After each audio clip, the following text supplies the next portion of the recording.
Oh, well, yeah, I could see that.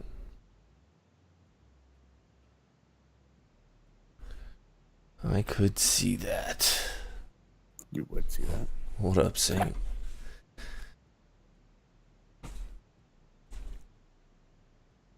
Right. Welcome, welcome, welcome, everybody who tuned in. Get the Omnia Podcast episode 3. I am Hellboy. Before we start off, I'd like to just clarify that each individual person here has their own opinions and they represent themselves, their brand, and a little bit of how Omnia represents itself. Guest speakers do not represent Omnia, but more of a pivotal, alternate view on a perspective or an angle within our community. A devil's advocate, maybe. We are not looking to violate Twitch TOS code of conduct, even the new one, which we'll be talking about. But we do want to provide you with the knowledge of other content out there and how it's being successful. That being said, our Saint has developed a feedback link that we will be posting at the end of the podcast, as well as in Discord, to get everybody's feedback. That way they can get it directly to the admin without anyone else seeing or feel like they're being chastised for their feedback. Good, bad, or new topics to come and bring up. Episode 4. What up, 7? We have Gunny. Good morning, Gunny. What up? Good morning. And we've got Foxman. How you doing? Good. Good morning. Good morning, all.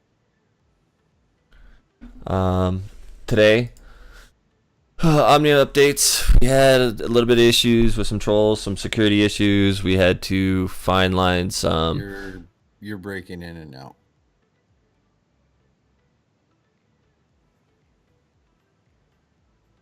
Pause. Omnia updates. We had some issues within Discord, some troll issues, security issues that we had to mitigate and iron out some permissions and roles. Everyone reacted appropriately, made sure and tried to isolate the problem. Do apologize to Gunny and his stream for having to end early. But it should be taken care of, and everything should be good now. We are looking for more active Omnians to step up within the community and management roles, community development roles. If you are interested, please, if you have not, send in an application to the website. The featured community member of the week was D Rooks. Get to know D Rooks a little bit more. That's a great guy, great streamer. You'll find him on Xbox. A lot of Fortnite. A lot of Fortnite lately. Check that out. Tomorrow we will be featuring a new community member. We're just finalizing some graphic panels for the actual Shopify, and then the Shopify will be announced. We have the funds in to launch it. Just need now the labor and time behind it to get it going. So, honestly, that's my task for tomorrow. So, hopefully I finish it out tomorrow. The first topic at hand is that a lot of streamers are already notified. It's been all over social media. It's been on your platforms. You lost me in Discord? Yeah, you cut out again for a second. I have no noise gates on. I'm literally eating my mic at this point. It just shut off, like your mic was suddenly muted and it came right back. I'm not showing any drops in Discord, though. Okay. Or I'm not showing any drops in OBS. It might be just Discord. Let me disconnect and reconnect. Should be good now. Okay. As you guys are well aware, new Twitch terms of service for harassment, hate speech, and sexual content. Yep. So what did you think at first glance of this, Foxman? I think overall Twitch is making necessary steps to move forward with what they need, but as our conversation that we've had earlier about this when this came out, it seems to be a witch hunt almost against a streamer and not anything against the viewer or the troll accounts. So you're running into issues like how was Twitch going to do to protect the streamer from troll accounts and other issues, just like Gunny was talking about earlier, having issues with that very issue. And I agree. What do you have to say about it, Gunny?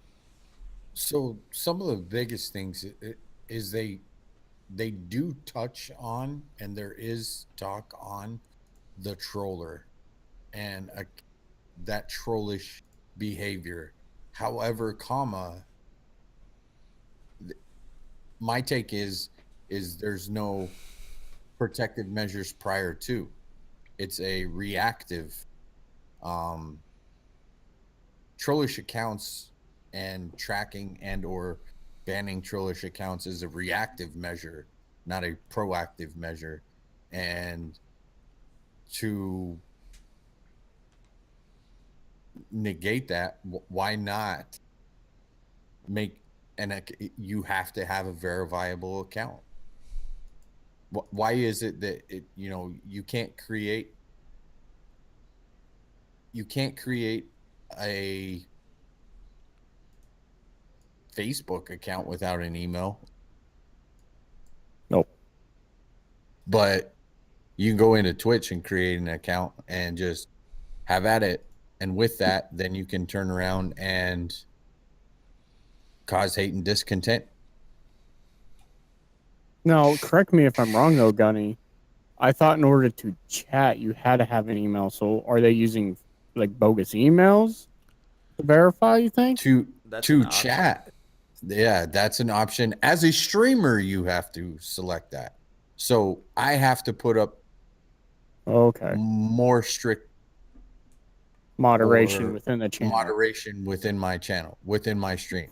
Turn it to follow only chat. And then you've got those that will follow because they're a troll anyways. Yeah. So you turn it to sub only chat. Now you're minimizing your viewers. Now you're minimizing the lines of chat that are allowed to go into your your channel. The interaction between you and other viewers. Yeah. Limiting that reaction, that interaction, and that's not good. Yeah, seven brings up the point that you can make a random email, anything gmail.com, and ta-da, verified. Yep. And hell, actually, I know for a fact you can have multiple accounts to one email. So all they do is have to create one troll Gmail account. They can create as many Twitch accounts as they want until that email address gets banned. Mm-hmm. Because I know my on my side, we created a basically an account for my son right after he was born. So he had his own account, and it was based off my email address. It's the same as my account. So yeah. So hopefully Twitch gets this new TOS and everything together and starts working. They got the tools to protect the users from hate, and some of the other streamers. But hopefully get their stuff together and they start protecting streamers more openly, where it's easier for the streamer to defend themselves against that same kind of behavior, that troll behavior. But moving on to the next part, which would be the sexual harassment, but part of that was also sexual content within your stream. I know a lot of people are talking about it. Now, the best term to use, according to the new Twitch term service, is what we would call cam girls.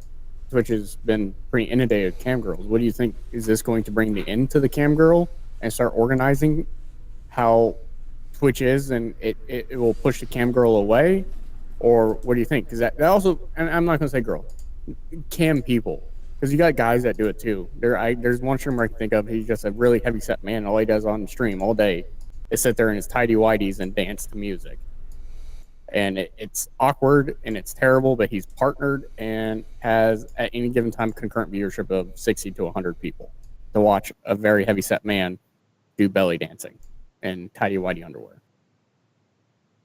I know, bad image, but what do you guys think? I think it's good. I think people will, with these rules in place, people will find themselves out and on more willing platforms to have their content. I think it needs to be done to keep Twitch what it is, and it's good for them to stand there as a product and a brand and be like, look, we're about games, gaming content, and then things around games and gamers and gaming content, not other platforms like Chatterbait. We're not that. Go somewhere else and do that. Be successful doing that somewhere else. This is not the place. And I enjoy the fact that they're taking that step up as a streamer, because then I can be a little bit more proud of the product that I'm helping represent and the brand and the platform that I'm helping as an individual streamer represent and push Twitch. Yep. So I'm glad. And I'm glad they're making it a little bit harder for people to use and create drama between other streamers as a means to gain fame. Trolling other streamers, stream sniping, specifically even says in there, stream sniping. They're restricting a lot of the content so that there is not a lot of this toxicity that we have, this political BS that we have due to loose guidelines, due to loose TOS. Yep. And they're very careful with how they word it, even with just breaking the law. You must respect all applicable law, national, international laws, while using our services. Any content or activity featuring, encouraging, offering, or soliciting illegal activity is prohibited. Yep. You can't take that sentence and just what you want from that. You have to understand that you are under international, national laws. All the most strict of laws you are under, and your content as a whole is subject to all of that. Yep. All of it. And actually, it goes even further into local and state laws too. Yeah. And so all the way down to your municipality. And it's from soliciting and offering to just encouraging. And encouraging is a loose definition by saying, like, if you're doing something on stream and it's correlated with your content to gain some sort of fame, then you may not directly be encouraging, but you're indirectly encouraging. Whether it be smoking a cigarette, putting a dip in, smoking weed, you just can't do it. You can't. Don't try to bend what they say to how you suit, but actually read into how they word things, because they are. If you sign and you become an affiliate, Twitch is your boss. These are the rules that we fall under as our workplace environment, workplace. EO, all the trainings that all of us have ever been through, and any other job that you have ever had, and especially us in the military, every weekend, every month, sexual harassment training, right. EO, this, that, and we can see it for what it is, and I'm happy for it. I don't know, Gunny, you happy for it? There's some aspects that I absolutely concur with. Then there are aspects that I look at and go, people have to be told this shit? Really? Yeah. Like, where the hell is your moral compass? Yeah. Like, do you even fucking have a moral compass? Does it exist within you as a person? So for me, it's troubling to see that this many people are having issues with this. It steps in, from my perspective, it steps in the realms of when you look at the Twitch directory. Now, work with me here. You look within the Twitch directory. I'm a military dude. I don't try to throw it out there. It's there. I'm here to talk to those that are military, have issues. Come on in. Let's talk. Let's chat. But I don't make my problems your problem. I don't make my problems as a military dude. I'm playing a video game. I'm a military dude that plays video game. That's it. Let's leave it at that. But the fact that now within the Twitch directory, we've got subcategories of subcategories of subcategories. I thought I was joining a stream live gaming. Now we've got streaming. You've got chill streamers. You've got there's subcategories that just don't make any fucking sense to me. My favorite one that I like to pick on used loosely, is the LBGT community. They have their own sub community. Are they not playing video games? If they're not playing video games, what is it that they're talking? Is it talk show type stuff? Then doesn't it belong in an IRL? If they're playing video games, why do they need a separate area? What does that have to do with playing video games? Well, Gunny has a very valid point.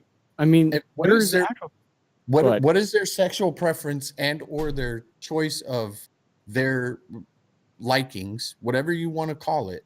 What does that have to do with playing video games? What does that have to do with playing video games in regards to if I, as a straight white dude, was to take my butt and put it into the LGBT community? Oh my god. Oh my god. Oh my god. Oh my god.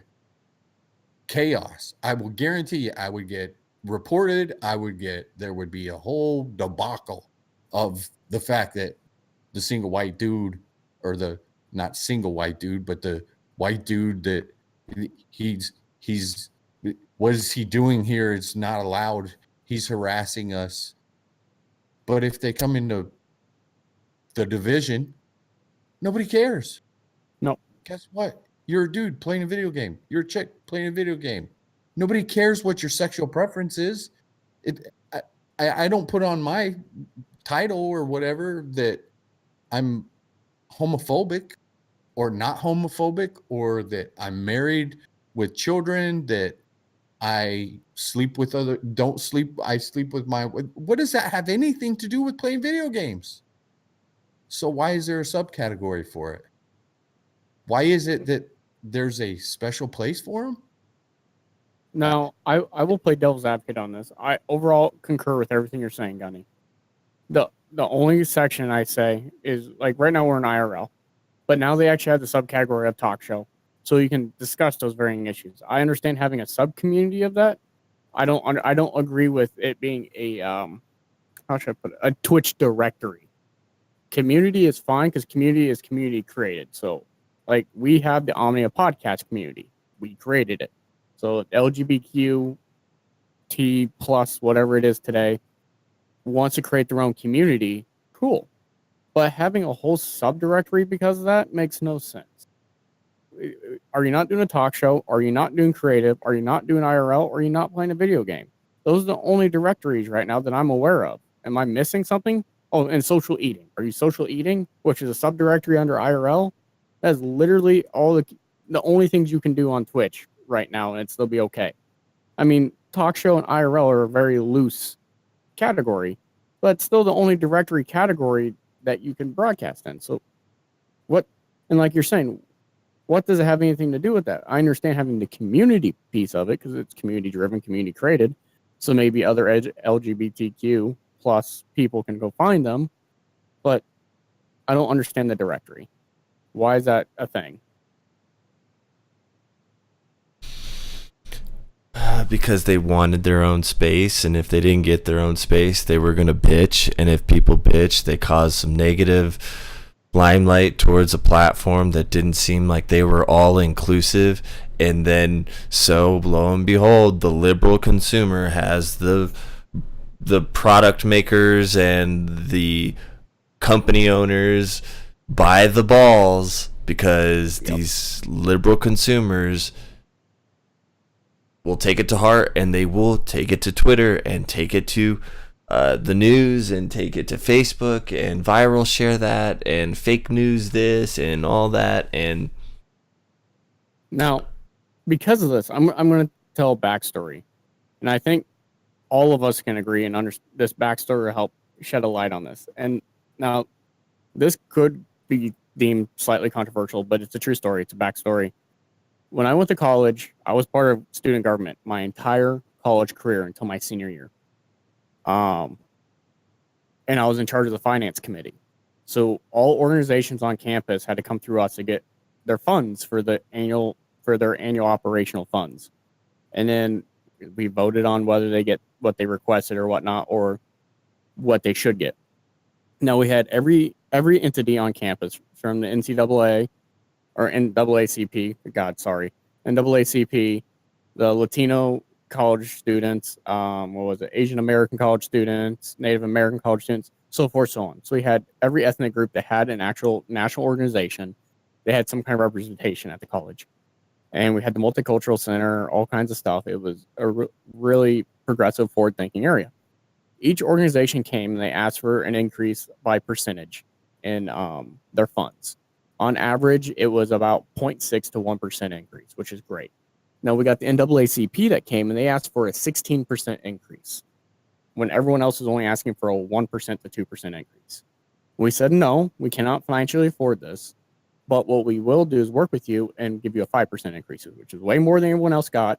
We have a much larger community, so you need much more money. So we'll give you a 5% increase. And then they sued us, saying it was because we were racist, and it was because we have a thing against the NAACP. And the president of the university, instead of standing behind his student government, who knew the finances of the college, gave them their 16% increase. Now tell me how that was fair to the Latino American Society, to the Asian American Society, the Native American Student Society, all the other societies out there. How was that fair that they got what they wanted? It's getting to a point in societal errors that I say loosely it's not me, but most Americans in these positions are so afraid of offending individuals or looking like a racist, or developing this bad image based off of a sound decision, that they'll backtrack. They just don't want to be associated with that. That they're backtracking so much that they're giving in. They're giving in and giving up to anything and everything. And that's hard, especially if you're trying to define yourself on a specific brand or a specific, stance, vision, mission, statement, whatever, and then someone comes out and says something completely misconstrued the situation for their own gain. And that's because they know people, they know, oh, well, we'll just assume we'll get it, you'll give it to us because we'll call you a bunch of racists, or we'll call you sexist, or we'll call you homophobic, or we'll call you, non-progressive, and that's where we have to mitigate, things like Twitch TOS. You have to watch what you say when, you're going to have to watch even more what I say. I'm going to have to watch even more what other people say. I'm going to have to, Big Brother is watching. And that is the scrutiny that we are under. Imposter Chris, thank you for the follow. And MC Prodigy, to touch up on, so I can't dip or vape on stream. No, yeah, you can dip. It's legal. It's over the age of 18, majority areas. But the likelihood of the analytics has proven that if you dip and or smoke cigarettes on stream, unless a streamer has been grandfather partnered in, no new streamers are getting partnered in with those habits. And you're seeing a lot of streamers having to kick those habits in order to try to attain those partnerships. I know Coach 3255, he's trying to quit dipping because he's trying to get partnered and ensure his content is what were you saying? Marketable friendly? Yep, advertiser friendly. Advertiser friendly. So that's what you've got to be now. You got to be advertiser friendly. No, yeah, so two things. Going back to what MSP Prodigy saying, not to blow St. Anarchy's day, but MSP Prodigy said, well, if that's the case, I want a veteran-only area. Why not? If they're going to give the LGBTQ plus community their own directory, why is there not a veteran-only directory? No veterans are bitching about that. Let me interrupt. We have our own veteran area. It's not there. I just went through the browse section, and the LGBT no longer. I can't find it. So they got rid of the directory. In the directory, possibly, but I was down as far as like 20 viewers, and there was nothing as far as an LGBT area. So as we speak, I'm seeing, and it's getting worse. MSpeed. I'm seeing that it's been either it's been removed, because now all I'm seeing is games. Thank goodness. Oh my God. Right. And that was my biggest take. And I've complained about it in stream for a while, a few times, the fact that why is there like, I mean, if you're IRL, go have at it. Say what, whatever suits your boat and whatever you're after. Is Girls Frontline, is that like a game, or is that would be a community? Oh, okay. Which the community, of course, is user created. Anyone can create a community. Yeah, sure, absolutely.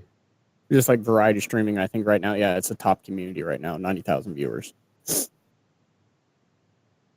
But I mean, that brings up very valid points. Like, so how they're not distinguishing that fine line in the directory between a user created community and an actual directory community, if you know what I mean.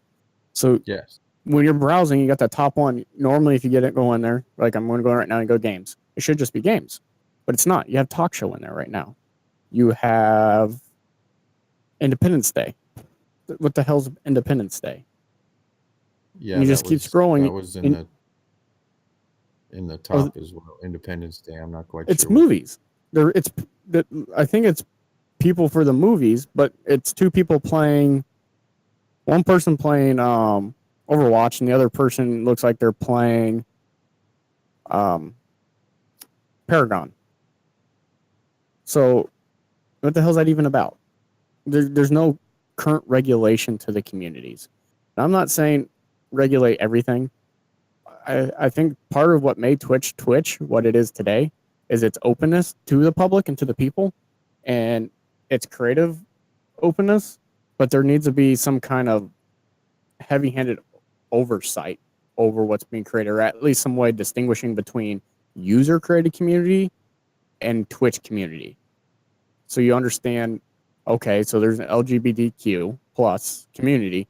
Was that a Twitch community? Did Twitch staff make that? Or was that just an LGBTQ person making that, and it just happened to get up to the top on the directory because there's a lot of people streaming through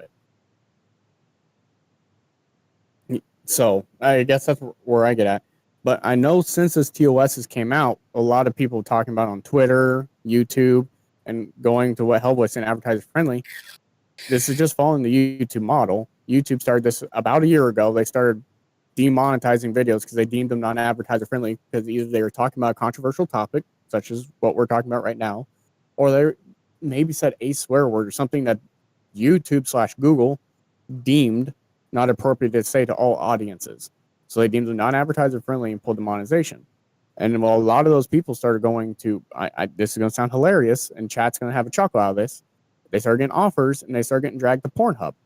Pornhub is literally starting to pull your cam girls or your non-advertiser friendly creators and content creators. They've been going after Twitch streamers for a while now that won't make partner because they cuss too much, or They're too controversial. What do you think about that? Take them.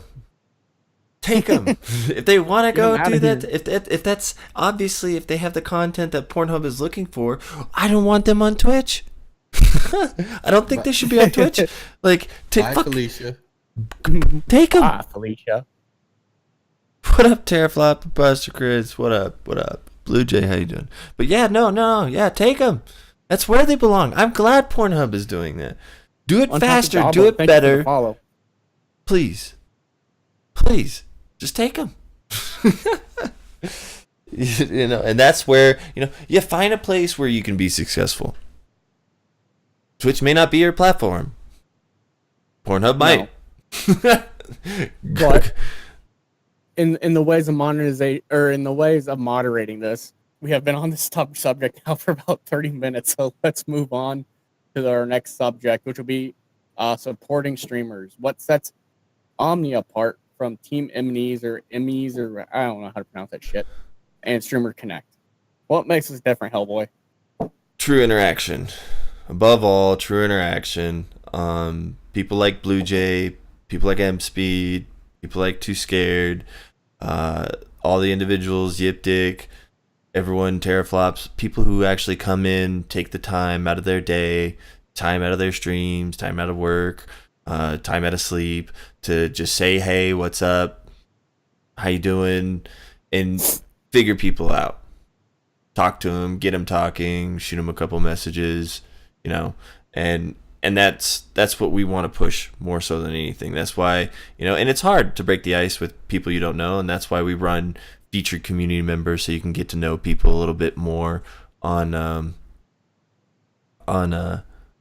different level than if you don't catch them, if you're not able to catch them stream because you stream the same times, or if you're not able to catch them in Discord because you live on the other side of the world. It still gets that interpersonal interaction on all kinds of different games. We're all gamers, and we like all kinds of different games. So pushing that interaction and that kind of support forward, and showing and teaching individuals, you know, look, just bright. I love coming in and brightening a streamer's day. If I can host them up and make them smile and get them talking and kind of stir up chat a little bit, it brightens my day to be able to support another streamer and add to their content or add to their channel and see them smile and chipper up, and that's why I do it.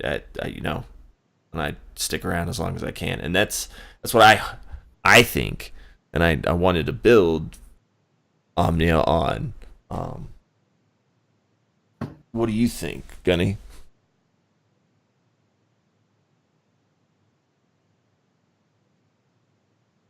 I don't know. Maybe it's because I'm taken back over yesterday evening's events. My outro, I ask two things of my viewers. Don't pay me. Find a nonprofit charitable donation, for one. And then two, if I host and or follow, or you know, host, raid, or shout out another streamer, go show that streamer love and support that you show me. And I do that for a few reasons. The financially supporting me, I do this for the pure enjoyment and the fact that I get to and have met many people around the world. That to me is worth it. The showing the other person that I shout out and or host or raid the same love and support you show me is because of what I have seen it do for other streamers. When you're first starting out, when you've got 3-4 viewers in your stream, and then you host them and they receive, even when it was smaller hosts of, you know, 5-6 people, and now their viewer count goes up they get excited when you say hi, when you do those things in chat. They become ecstatic. That to me is why I do it. Showing the support to other streamers, that's what's, to me, that's badass. Yeah. It's badass from my perspective to see someone's day brighten. It is. Right. But on the flip side, you bring up a good point. It's hard to host up people who don't really show that they care. It's hard to host up and send someone talk you up, because believe it or not, right before we host someone up, especially, I know Gunny does it. I've been in his raids. I know I do it. I know Foxman does it. We talk about the streamer, talk about what they're doing, what they're good at, shoot the shit. Hey, they're really interactive. They're one of the streamers from Omnia. Check them out. Throw them a follow. Throw up #Hellions. Boom. Host that person up. Yep. And they're not there. They're on the be right back screen. Okay, we'll wait 15 minutes, 20 minutes, 30 minutes, an hour. Oh, fuck. They're not there. Or they might as well not be there because you just hosted them up and it's like, oh, hey, thanks for the host. Back into the game, sucked. Huge host, Horrible. gone to waste. Host has gone to waste. Absolutely horrible, dude. Like, Now, how do you think those viewers got to that stream? Do you think that that's actually nobody? Are you waiting for them to say something? No, you have 8 to 10 seconds when someone clicks on your stream, someone clicks on your content and opens up your window. You have 8 to 10 seconds to pull that person's attention and keep them in there, and then almost 8 to 10 seconds every interval after that, unless you've built some sort of relationship prior to that content meeting. Yep. It's impressions. 8 to 10 seconds. If your response is, thank you for the host, oh my God, that's so disappointing. You're going to see everyone just disappear real quick. Like, you didn't care at all. Like, are you going to get that host again? no. Probably not. Now, with that subject, if for the community development, if you have those streamers coming up who get that host, what are you looking for as a person who does the rating and the hosting and in their reaction? I mean, I get what is an appropriate length of reaction, and then part 2 of that question: how do you not get sucked into that game and remain interactive? A few different parts to that. For me, that is because I play competitive COD. I play COD, and you're sucked in the moment, or you're doing really shitty, and you don't want to pay attention. You just got a big host, and it's like, oh shit, guys, thank you for the host. You guys are awesome. I'll get right to you, and blah blah blah. And then as soon as you die or the game's over, like, fucking Gunny, thank you for the host, dude. I'm sorry I shit the bed. How are you guys doing? Sorry it took me a minute. What's up? So-and-so, whoever followed, blah, blah, blah, blah. Let them know that you know that they're there, that you care about them more so than the game, and that you'll get right to them. But yeah, enjoy the game. That's what we're all here for. And then direct your attention. Oh, I'm in a clutch moment, top 10. I'll be right there with you. Random Hero's done it before. He's really good. He knows. He'll hear a ding, a sound effect in his stream from one of his viewers. He'll know who they are or whatever.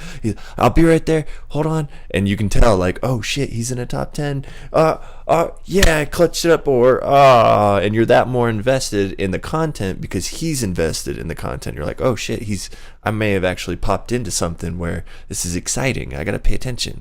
And then, he died. Or, oh yeah, he got a win. I gotta stick around. And then that person shows that appreciation. Now, when it comes to length, if you address the hostee, or the hoster, the raider, thank you very much. Show that. And then Gunny directs his attention to, thank you for entrusting your viewers with me and my channel, because that means a lot. You're passing on, saying, hey, this guy's content's good enough to be in mine. Go watch him. He's a really cool guy. And He knows that. He knows that. He appreciates that gesture as, spreading the love. And then he directs his attention directly at the viewer. Mother. And he's like, how are you guys doing? What were you guys up to? What was Hellboy streaming? What were you doing, Hellboy? Like, and that he throws out some questions, vague blanket questions, not calling out any lurkers, not singling someone out to speak in chat, checking out the viewer list or anything. No, he's just throwing some vague questions out there. Then he goes about what he's doing. If people respond and reply and everything, little ding goes off and it's like, oh, that's fucking awesome, blah blah blah blah, and he's right back at it. We're not all perfect, but we also find ways to mitigate our issues with being active with chat. Gunny, he has a sound effect that goes off every time someone chats, because he gets sucked into the game. He gets sucked into talking with people. And Random Hero has been giving specific sound effects to viewers in chat or subs or follows or certain loyal people who are regulars. And so he's learning, oh, that sound effect was this person. Hey, what up, blah, blah, blah. Hey, what up, blah, blah, blah. So, I mean, know where your weaknesses are and continue on. But you got to. These hosts and the support is not done with just flippant disregard. We think about who we're hosting. We know who we're hosting. We think about their analytics and their growth and who we want to help grow and things like that. And you need to know that because we're selecting you to host, you to raid. No, you do not need any sound effect. So you gotta show that appreciation. And if you don't show the appreciation to the hoster, the viewers who love that person who just hosted you up and rated you and talked you up aren't going to be really happy with you either. So if you don't win them over in that 8 to 10 second, they're probably not going to come back. Everything's an impression. You want to leave good impressions. But that's my rant. My rant. Omniabot. Omniabot saying all kinds of crazy shit. It's nipping them in the bud right now in chat. Dope. The Um, last letter was lowercase. Sorry. let's move. Yeah, it is personal. Dope. It is. It is personal. So my scripted thing, it may seem or sound or appear scripted, but it's almost the same as my intro and outro. My intro, good morning, good day, good evening, no matter where you are in the world. I hope you're having a fucking good one. It may seem scripted because I've said it. I have no idea how many times. I have said that on the start of every stream. The same thing with hosts. When I receive hosts, it's the same thing. Thank you for entrusting you and your channel and your viewers to me and my channel. Because I say it every time. And if you are not showing appreciation for the things that others are trying to show to you, you will lose not only that person as a hoster, but you will lose those viewers.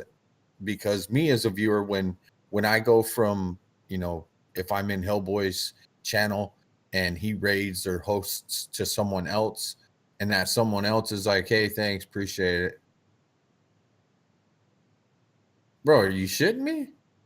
Yeah, I'm out. Later. I got no time for you. You as a streamer, I'm out. I think Dope Mellow hit the nail on the head. He said scripted, but I think what he really meant was consistent, having consistent responses to those events. I know as a streamer I've struggled. Oh no, yeah, and I know. No, I'll just clarify for Chad. I know you got it. But just for those community, just consistency in the way you operate. Like one of the things I know, Gunny has an intro. He says to everyone. I know Hellboy has his intro. I've seen it. We all have our outro. And I think the one person in this trio here that has struggled the most with this would be me. And when you've been at it for so long, and sometimes you just get in a funk. It's hard to describe unless you've been there. You just get in a funk where for a little bit you're just not having fun. Stuff's not working out for you. You're maybe playing a game that the viewers want you to play, but you just fucking hate that game right now, and you don't want to play it. You're doing it for the viewers, Yeah. and you're not having fun. And you're not enjoying yourself. So then you start losing that consistency. You start losing that ability to read chat. You start losing that intro. So the best advice I can give you as a streamer, and I know they say variety kills you on Twitch, but first and foremost, the very first thing you need to do if you want to build a following is have fucking fun. Find You're the not fun, having- bro. Find the If you're fun. not having fun, stop. Hellboy and I have had this conversation, and I took about a week off. I had to fucking take a break. I wasn't having fun. I was very burnt out, putting way too much time in between this and everything that was going on. So I just fucking took a break from Twitch. I helped out behind the scenes on Omnia. I did a lot of work stuff, and I just got some fucking sleep. Something I hadn't done in a long time, and I started having fun again. Matter of fact, Sleep? sleep. I've known there's this thing called sleep that doesn't exist for you yet, Marine. One day. One day when you're back in the States, there will be sleep. But and then I came back after a long trip for work, and then Hellboy and I played PUBG, and we didn't do it serious at all. It was completely for funsies, and I had to say it was probably one of the best times of my life. One of the best streams I've had in a long fucking time, and my face hurt from laughing and smiling so damn much when we were playing because of the stupid shit. But I you ask gotta have openly, fun. because I know you look at those things a lot. How were the analytics in comparison to you just not worrying about the analytics and the viewers and just going and having fun with friends and enjoying yourself Oh. versus stressing out and worrying about the analytics? How did it You turn wanna know out? The truth? Yeah. You want to know the truth? I have no idea. I haven't opened up my Twitch stats. Oh, in 3 good weeks. job, GG. Good job, because I I- know you. I- That's good. I haven't opened up a single stat. I haven't watched my viewer count at all, so I have no fucking idea. Well, I watch at all this of point- you guys. It was good. Your last couple of streams have been much better, especially since I have intentionally turned off all notifications and all stats. And that, you get into a rut too. If you start watching your stats too much, and if they start swinging the other way, you'll get in your own head Yep. real hard, real Yep. quick. and you don't need to, because this is seasonal. This is seasonal. It's not dedicated. Every day, every stream is going to be the same. Just because yesterday I had almost 20 people in there, today I'm going to have just as many.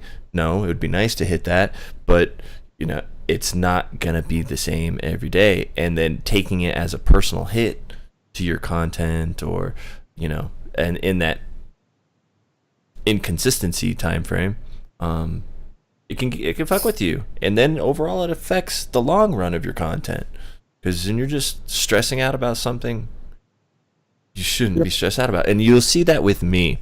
I don't know how many views I'm at. I don't know how many follows I'm at. I don't know how many people host me up. I just appreciate. I don't want to stare at it. Why? Because I used to be that guy that just would look at stats all the time, and then it was my job. I still do, but I don't look at mine. Yeah. I don't look at mine. I can objectively look at everyone else's, but I have no idea. No idea, and I don't hype up any analytics in my stream. I don't, because that's for you as a streamer to take pride in. But that, your viewers, yeah, cool. You hit 20,000 views. You hit 2K followers. Cool. What's that mean for me as a viewer? You gonna give me something? You gonna provide something more? There's no reason for you to hype that up in your titles and say almost this, almost that. And a lot of people do, but realistically, what kind of marketing and advertisement is that? You just care about your analytics? Is that all you care about? What are you doing in stream? Why should I be here? What am I gonna watch? So that Tell me I a fucking think- joke, bro. Yeah, I think that's been one of the reasons why I've been able to be as successful as far as analytics wise. Should you bring it up to me more often than not, then I know, and then I'll get stuck in checking it out, because it's cool and interesting every once in a while. Mhm. But everybody asked me, way while back, I think the last time I had a I'll say bigger streamer say, hey, I need you to, or I want you to get to 750 viewers or followers. And I was like, oh my God, how many do I have right now? Oh my, and I set the goal and I was like, okay, gonna do it. And then once I reached it, I was like, all right, well, nothing changed. There wasn't a woo party. No, it was just same shit, different day. And yeah, maybe you were happy in your own little personal success, but yeah, ultimately, who else was happy? Who cared? Yep. So yeah, none of my followers seemed to come in and go woohoo. And I've had a couple people say, hey, you're getting close to this level. What are you going to do when you reach that level? And this is my response. Thank you. Thank you for the follow. Welcome to the platoon. I'm not here for this goal or that goal. I'm here for the same thing that many of you guys started to stream. Because one, I play the game anyways. Why not connect with people in a realm outside of my house, outside of me sitting behind the screen? Past that, I really don't care. I mean, it's enjoyable, it's fun. And I think the biggest thing that's most important, and this kind of goes back to me as a person, I would sooner help others below me get to where they want to go than me get to where I want to go. Because in the long scheme of things, I really don't care. If I ever have a check mark next to my name, I really don't care. But I would sooner help Hellboy or Foxman or Caster Troy, M Speed, Dope Mellow, anybody that's in the chat. I would sooner help you get to that check mark than to me get the check mark. It doesn't do anything for me.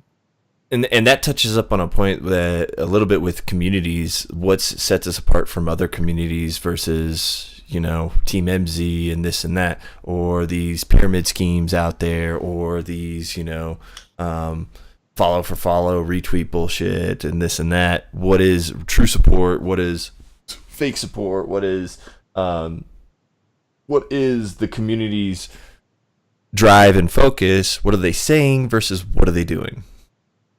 No. On that, do you think Team Emity's Streamers Connect started out just like we did, and they overgrew it? They got so big that it just couldn't be managed anymore. And it's a possibility. How are we as Omnia going to mitigate that issue? Are we going to be able to not outgrow, or it turns into a follow for follow instead of actual true community development? Now, that is all based off of, and that's what I like about Omnia, is based off of the viewer, the member, the gamer, the streamer's interaction with the community. Everything that we have to offer is offered to all of our members. Knowledge base questions, open forum on Streamlabs OBS support versus tech support. You know, anyone who can help provide that much more information or guidance to any of our members is allowed to. And we have a set standard on what we provide and what we're trying to get out as a knowledge base. And I carry myself with, you know, it's, and that's what I like. You know, we don't like to bring up veteran military and all this, but I learned in the military very early on that if you are going to ask someone to do something, you better be fucking doing it yourself. If you are going to be working and doing things and asking for things to be a certain way, you better be doing it the same way that you're asking people to do it.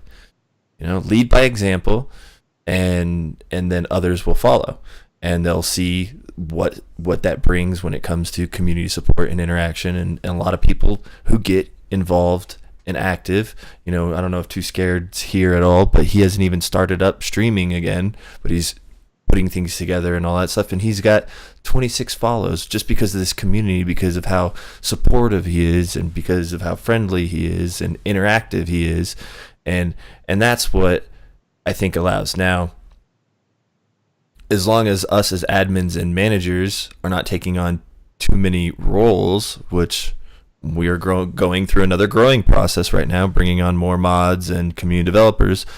As long as we don't lose sight of the smaller streamers or the smaller people, as long as they're being active, smaller people. Yiptic still posts content, share, streams all the time. He's in there, inconsistent with the times in school and stuff, but very active member, always on the front. I see him all the time. I'm admin. If you're going to be active and you want to be a part of the community, then there's no issues. We're not going to lose you. We try to at least mitigate those steps with master roster, live alerts, and decluttering and streamlining of things. But I'm sorry. I'm looking at chat, and chat will allow M Speed to be like, fucktards, fuck balls, shut the fuck up. But you all cap something, you're out. It's gone. Not allowed. No caps. That was actually Omnia bot because it has cap protection checked, but it doesn't have adult word checked. So it allows adult words, but it won't allow all caps. Sorry, I was like, what is going on here? All caps, you're out. No, we're getting ready to hit that 1 hour mark, so we're gonna move on to the next topic. Go ahead and finish up the topic, Hellboy. Wrap it up. Sorry. That's the thing. What I wanted to prove to you and what Gunny was saying was that he would sooner stop what he's doing and help you attain that check mark, and that is so true with a lot of our admin, a lot of our management. I've had to cancel 2 streams this last week in order to deal with Omni and stuff, make sure things were squared away and ready and ironed out, and that we learned from our mistakes moving forward and how to better do things. Talk with individuals, promote people, develop a knowledge base, and all kinds of stuff. So that's just me as an individual. Gunny's waking up early in Okinawa, Japan, just to have this stream and this podcast with you guys, and he does that on a weekly basis. There's a lot of time set aside just to talk with individuals, postpone streams, have a conversation. We think it's going to be real quick, turns out to be 2 hours, and then I can't even stream. It's not even worth it. I got to go to bed soon. It happens too often than not that us as admin and management, we put our content aside. We set our time aside to be able to stream, because time is more valuable than money as a streamer.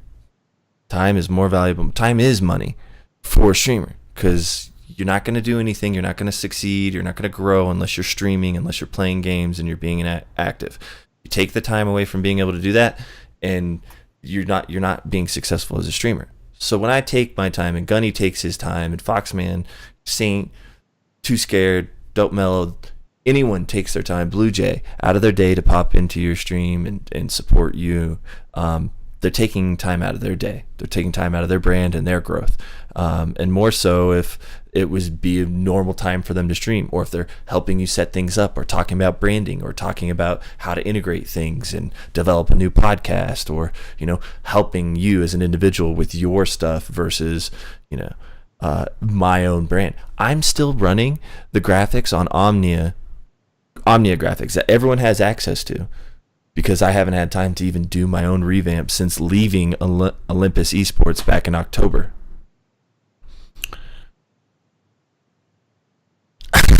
Yep. I have no fucking time to even work on my own shit. That's actually a great transition to Streamlabs OBS, and it's a free library of overlays. But just like Yiptic, I tie in. I take pride in on my stream and my content. I'd rather make my own stuff because it's me. I'm prideful for it. I don't want to make something that attracts people to me and that I didn't make. So I feel it on Yiptic. I don't want to look at that library. I want to make my own crap. But yeah, Streamlabs OBS has been updating a lot of stuff. Do they have any other updates? Anything? Yes, actually, they have. I do know a few things.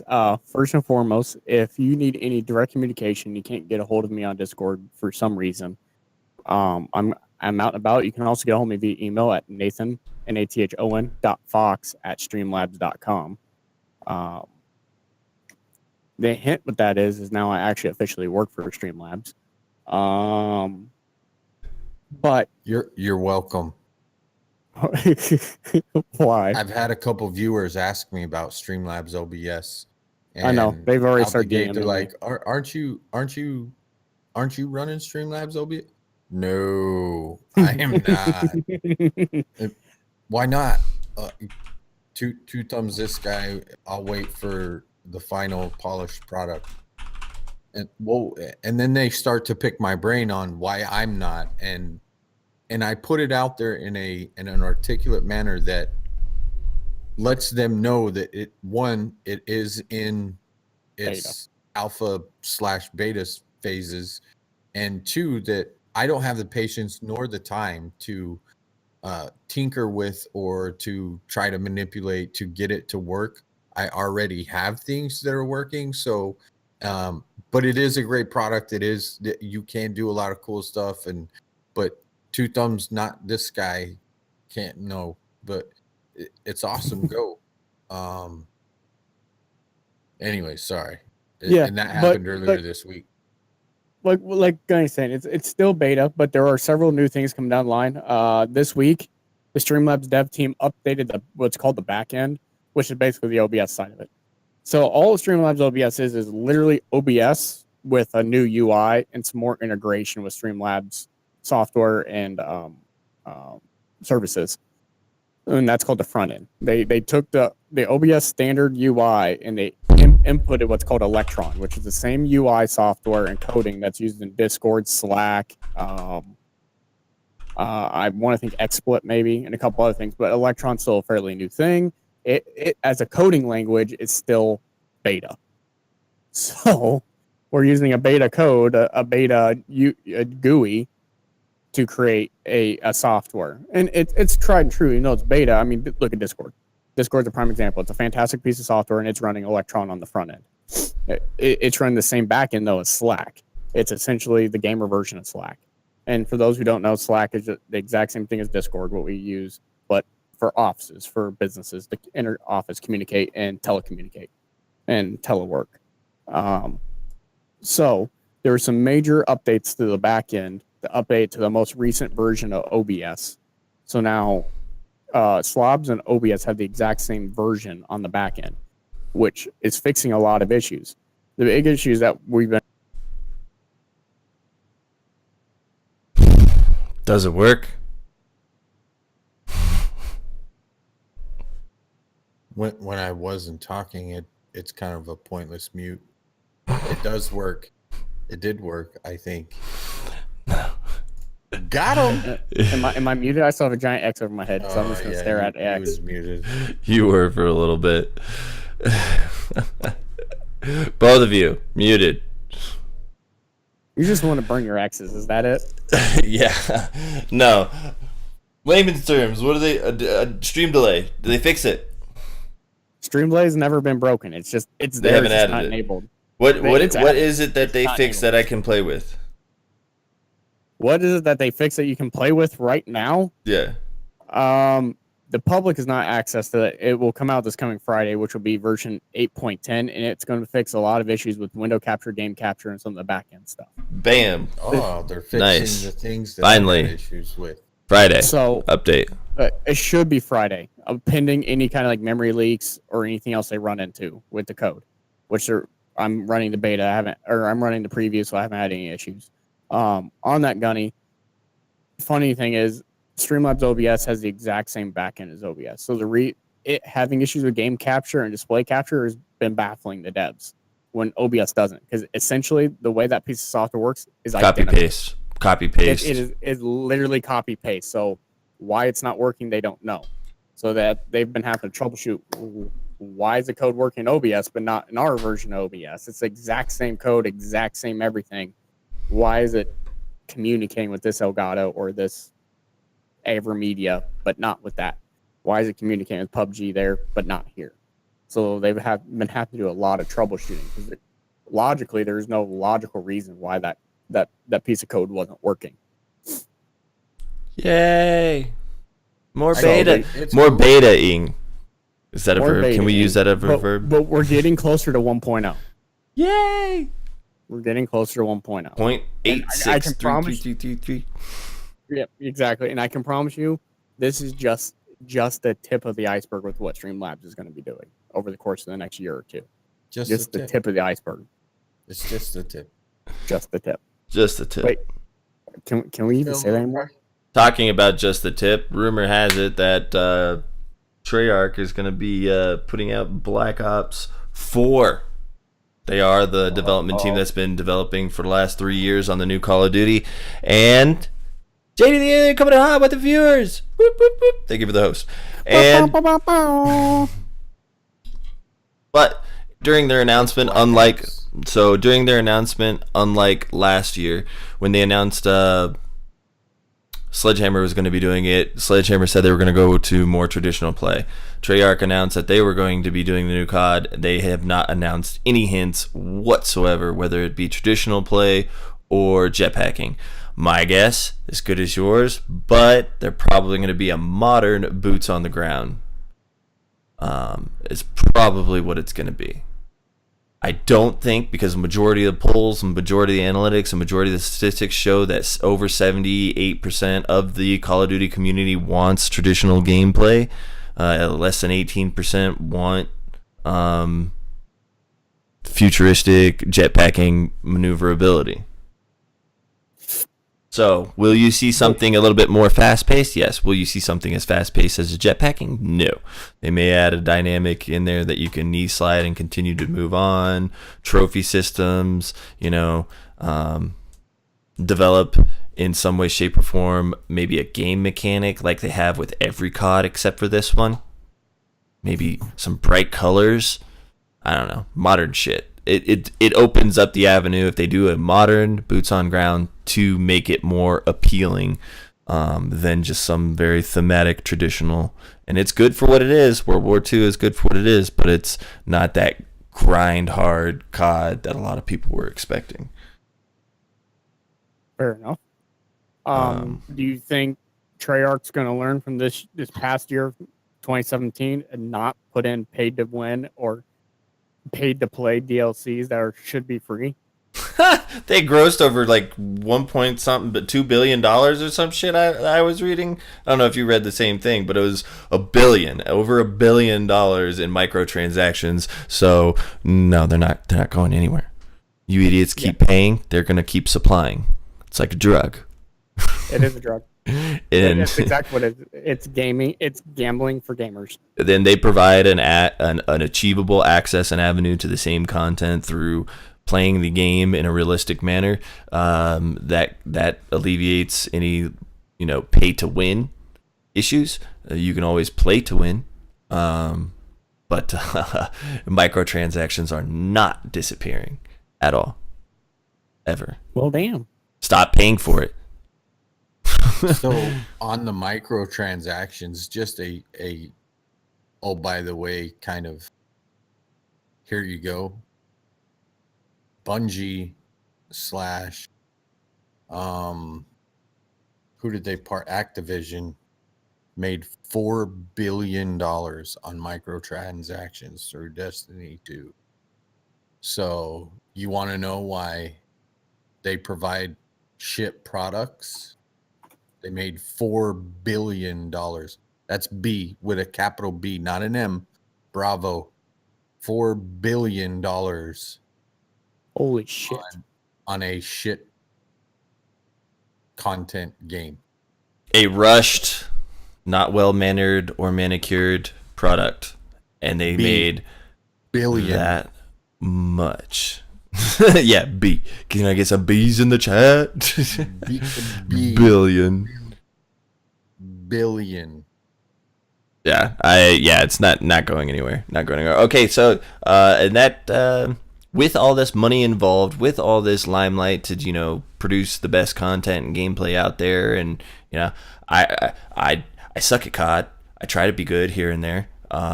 Sometimes I'm good. I'm not very consistent. I try to be smart, but I have fun. And but are there ways that people will go out of their way to ensure that they are better than other people? They have better gameplay, and even in more specifically, not just cheating to kill people or troll or have fun, but cheat to gain fame, cheat to gain more viewers, cheat while streaming.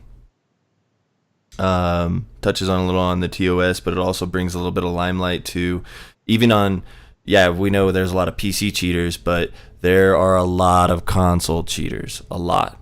And there are a lot of products out there that people use and utilize for different reasons. And ultimately, I mean, Gunny and I had a discussion on this a little bit, and he was asking about products. He asked me about specifically the Cronus Max. Yeah, I know about the Cronus Max. I know about XIM4, console tuners, Cronus Max Pro. But the way that I found out about the Cronus Max Pro was because I purchased a PlayStation 4 first gen when it came out, and it debuted with Black Ops 3. During this time, they had competitive pro competitions, and the PlayStation 4 had issues with the Bluetooth connection lag from the controller to the console, especially when there were a bunch of other Bluetooth signals or any other frequencies that were interfering. You would lose connection. The PlayStation as a Gunny, you fucked it up. What did you do, guys? You're just a big SP. Hey, look, I'm on two screens now. It's pretty sad. As part of the PlayStation 4 first gen, they had an issue. They didn't have in the hardware or the software the capability to allow hardlining of the controller to the console. You have a cord, but literally the only capabilities of that cord at the time, especially hardware and software, was to charge the controller, not to connect it via input. So there was an input lag. They had South Carolina first LAN for Call of Duty Black Ops 3 and issues with the competition, which they had to delay the competition another day because of all this lag and latency and all that stuff. And they ended up going out and purchasing Cronus Max Pros. Prior to this, I did not know of Cronus Max Pros. Cronus Max Pros were used to program controllers for cheating on consoles. Rapid fire, boost jumps, all kinds of shit that you're not supposed to have and to allow you to have on consoles. Little thumb drive that you plug your controller into, and then you plug that thumb drive into the console. But they mainstreamed this by having a tournament mode, which all it did was just create the software / hardware that was missing in the PS4 first gens to hardline that controller input. And it was a mainstream idea, and then it was brought to limelight, and then people knew about it, and then it was refreshed in cheaters' eyes and the capabilities.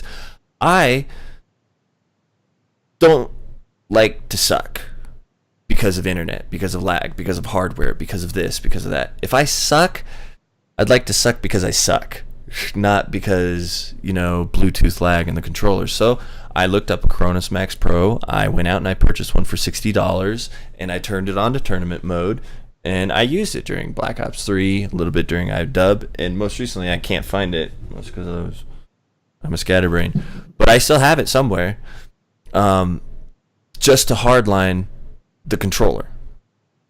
I wasn't cheating. I wasn't using it to cheat. I was using it on the legal terms and within boundaries and all that stuff. But what kept me from just flipping a switch or double clicking, rapid fire when updating that little thumb drive is morals. Am I okay with cheating? Do I want to build content? Do I want to, is that what I want to correlate my brand and my content to? And if I was cheating, why the fuck am I not any better than I am? And it was brought up, and it's something that I've known about for a long time. Years and years of COD, cheaters, anti-cheat matrices, anti-cheats for software and games, and, what devs have to do. But it was new to Gunny. Oblivious to that world of cheating. Yeah. Did you know? Actually, the original, very first form of cheating, and I ran into it a lot back in the original Halo days on the original Xbox. Before they even started modding the Xbox, so the original consoles, people would open them up and mod them and put random hardware in there that would, it would AI aim for you or whatever it was.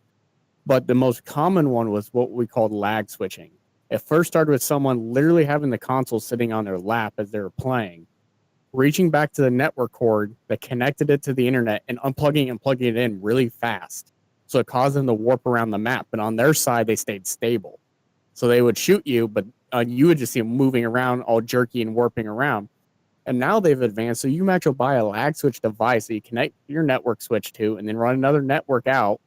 And you put it like on the floor by your feet. A lot of them play with it between their toes, and you just sit there and switch it on and off with your feet as you're playing. There's a website that I can go to nowadays, free and open to the public. There's a website I can go to, type in your gamer tag on whatever you're on, and just DDoS. Basically send a lot of fucking friend requests and messages so much that it just drops you off your console. Completely. The fun fact, you're right. And it actually, on the PC side, on cheating, Discord, when it first came out, and Skype, for an example, you used to be able to find the user's IP address pretty easily of who you were talking to. And if you have that IP address, it only takes like 3 command prompt statements, and you can DDoS the living shit out of someone if you have their IP address. I mean, in one of my classes, they had us program a bin file, and of course, me being the gamer that I was, I programmed the bin file that DDoSed. All you had to do was you hit the bin file, it pulled up what's the IP address, you put it, and it sent 1 million packets per millisecond, nonstop, and it constantly changed the channel, which it was the port it was hitting. So you had the DDoS protected routers. So all that router would do is shut down that port and then transfer the flow to a different port to stop the DDoS. But so you put a randomizer on there for the port, so it just keeps shutting down all the ports on the router because it's doing it faster than the router can switch and manage the flow. And then eventually your whole router just shuts down. And I've seen it. And I've seen it now with the DDoS. If you're not careful, they can actually overheat your router and burn it up because they can send the packets just right where instead of shutting down the ports, it just overloads the processor in the router until it burns itself up. What's the point of being number one if the devices would get you there? Correct, teraflops, exactly. And that's that moral compass. Like, what do you want to be associated with? Jesse, if you have to say I'm not cheating, then you're aware there's a perception of what you're doing is cheating, and you still doing it is not care about cheaters. I call BS on that comment, mostly because just using Gunny as an example, he was on, I don't know, what were you doing?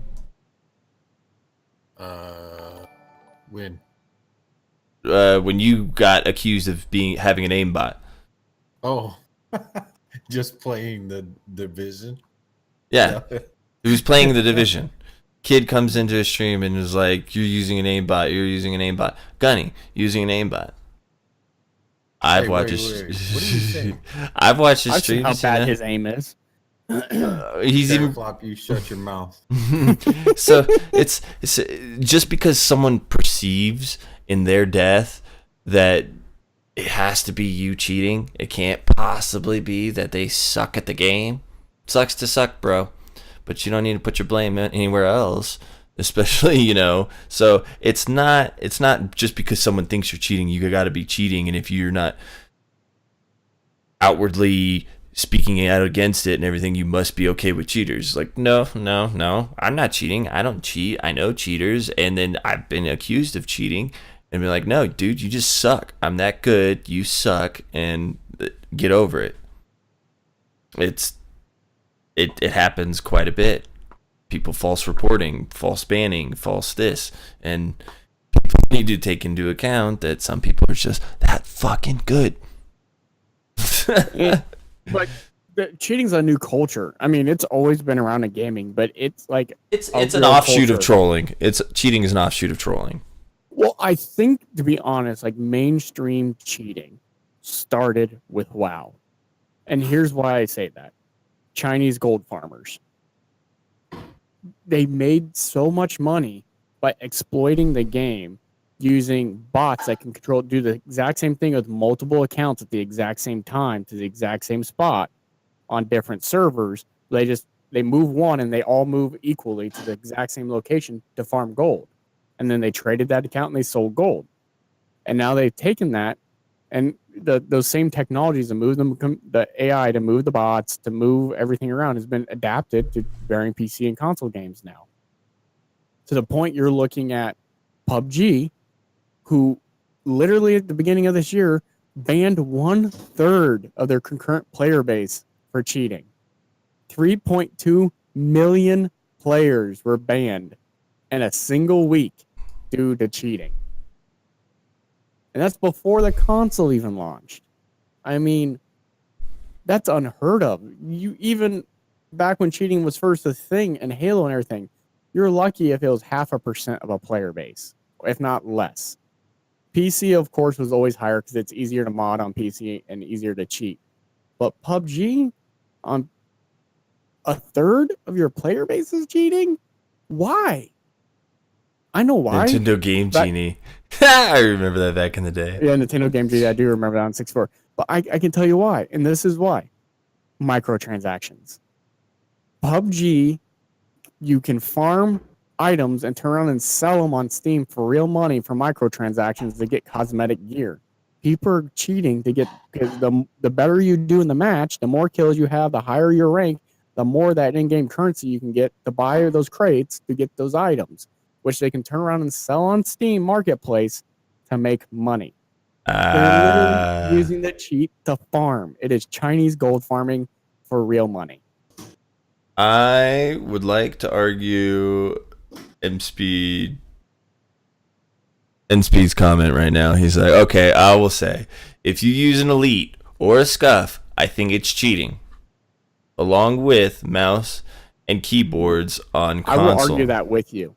Because the Zim is not cheating, because it limits the keyboard and mouse to the exact same movement and control as a controller. There's no more accuracy or anything. Think of it like this, MSpeed. Think of it as like this. Do you watch NASCAR? Do you watch races, stock car races, things like that? Oh, you picked a good subject to compare it to.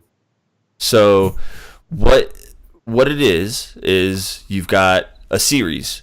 PlayStation is a series within the realms of PlayStation to compete on games that are designated PlayStation games and competitive on that console. You are given a stock car. You're given a stock console. You're given stock controller, and within the realms of what you're allowed for stock controllers and maneuverability, your engine, things like that, is competitive controllers. All that competitive controllers do are allow your thumbs to not have to move the thumbsticks off of the thumbstick to press X, square, triangle, circle, whatever it is if you're on Xbox. X, A, B, Y. And instead, program those buttons so that your fingers stay on the buttons at all times. That reduces just a millisecond or two of reaction time, in the sense of not having to move your finger off of the thumbstick to X and then back to aim. Let's say you're jumping and aiming at the same time. You need to be able to press X, hold X, and then aim with the right thumb? No, use it for the paddle. So it's really stock car races. Now you can't go to a Call of Duty land and bring out a mouse and keyboard, because that's against the rules. That's not part of what is a stock series. PC gaming, if it's a competitive PC game like Overwatch, no one's going to bring a controller there, or someone might, but you have a faster reaction. Out the room. Yeah, you have a faster reaction time mouse and keyboard than you do with even a competitive controller, because of the amount of buttons you can program and this and that. But that's a stock for the PC gaming series. You got to think of it like that. And so it's not cheating if it's allowed, if it's open for everyone to do. On the casual side, on the console, for those using keyboard and mouse playing, because most of them are playing casual, some are playing competitive, but they are still limited to the input lag of the controller and everything. Because the Zim, all it does is mirror the controller.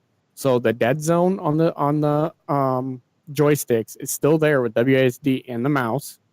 The 30 millisecond lag or whatever it is, that's still there. Mm-hmm. Everything is there. So the only difference then is the motion. Whether it's this to this. The only thing is the motion. That's the only change with the Zim. Would I say take that to a LAN party? No, because they're going to have rules and standards. But do I think it's cheating? No, because it doesn't give you any more advantage than a controller. And to be honest, it probably puts you at a slightly bigger disadvantage because then you're running into a little bit more latency than a controller because you're going through a secondary device. But I agree 100% with Hellboy that the Elite controller and Scuff controllers are not considered cheating. It's considered an advantage. And having that advantage is available to everyone. It's not like you're going out there and you're modding it yourself. You're buying an off-the-shelf product made by the console creator themselves when it comes to the Elite controller to play. And it's Now, the Scuff's endorsed by Activision and PS4. Correct. MLG. And it's endorsed by Xbox too, because they have COD Scuff World Xbox. League, yeah. So it's So the only thing to the people I say it's cheating when you're using it, you're too cheap. If you want to be competitive, spend the money. It's the same thing like you said with NASCAR. You can go buy the Ford Taurus with the 4-cylinder, but you're not going to keep up with the Jeep Mustang GT. Sorry, you can go street race it all you want. You're just not going to keep up. yeah, and I agree with Seven. They're basically the same thing. It's just allowing you to be able to press the buttons right away versus having to move your fingers around. Thank you very much for the raid, Lift Heavy. All the hosts that were coming in. Thank you. D Rooks, Salty Surprise, Champagne. You guys are fucking awesome. But yeah, they are the same damn thing. Monster World Hunter. What's going on with that? Okay, so Capcom came out last week. I want to believe it was last week, and they said they're pushing out free DLC for Monster Hunter World every single month, and they have created enough monsters and content to do that for 10 years. 10 years. 10 years. 10 years worth of content. So a multi-platform game that's coming out with free content every month for 10 years. 10 years. They're basically doing what? Where are they making their money? They're making their money off the initial purchase of sales. That's the only thing. And they do have cosmetic items for microtransaction, but no one goes and looks at it. It's just cosmetic. $4 billion. I'm just going to throw that out there again. Correct, but the cosmetic stuff in Destiny can be upgraded to be used in the game. The cosmetic stuff in Monster Hunter World cannot. It is the most baseline everything, so you can't actually go fight a monster with it because you'll just get destroyed. It's just purely for running around in the public areas with friends.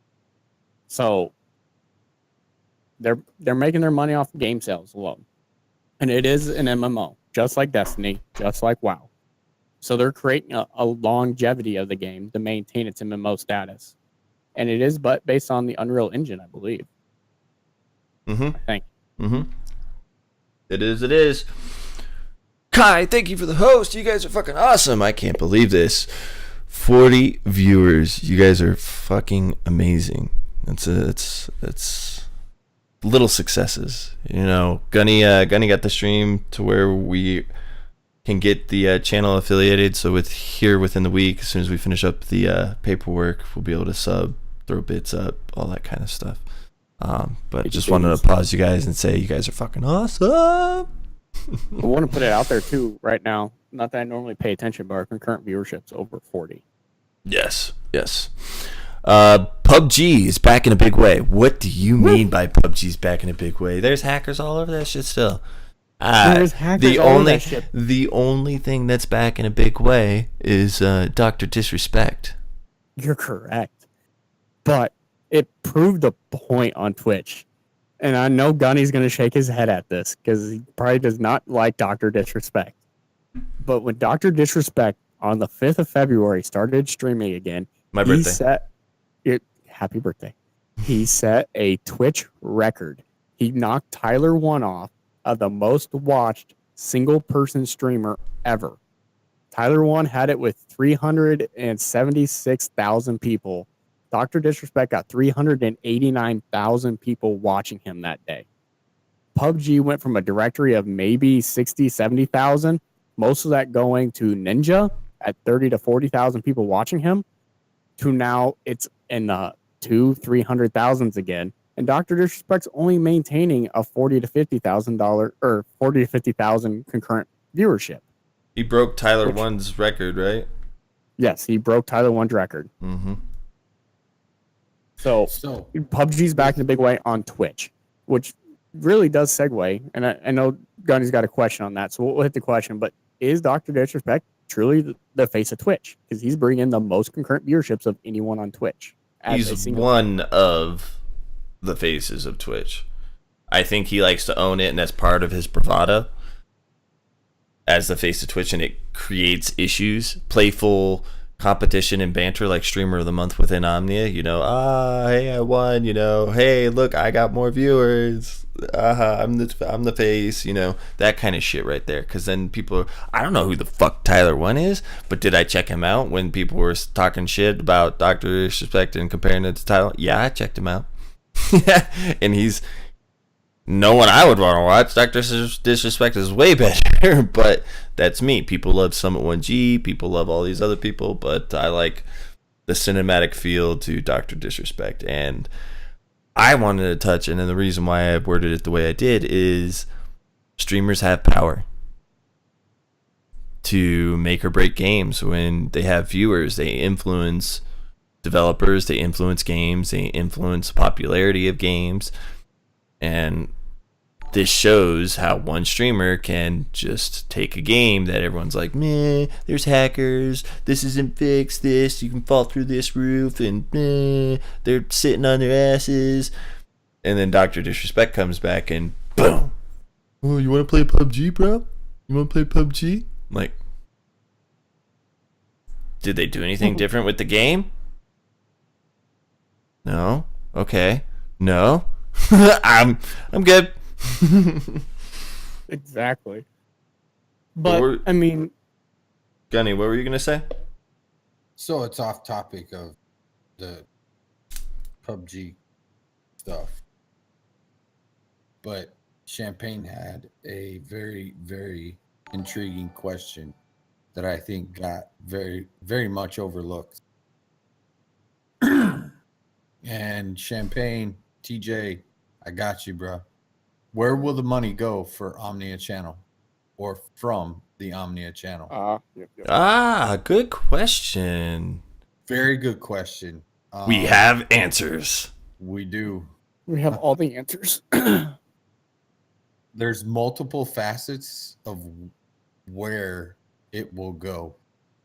Essentially, the blanket all statement of where it will go is back to the community.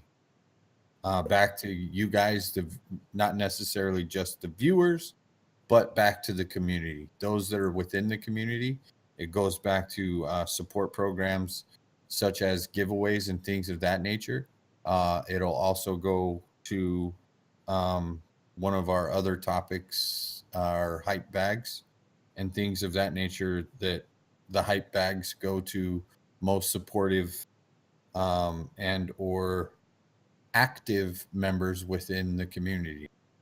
So but Gunny, you're forgetting the biggest place where that money's going to go to the community's voted charity.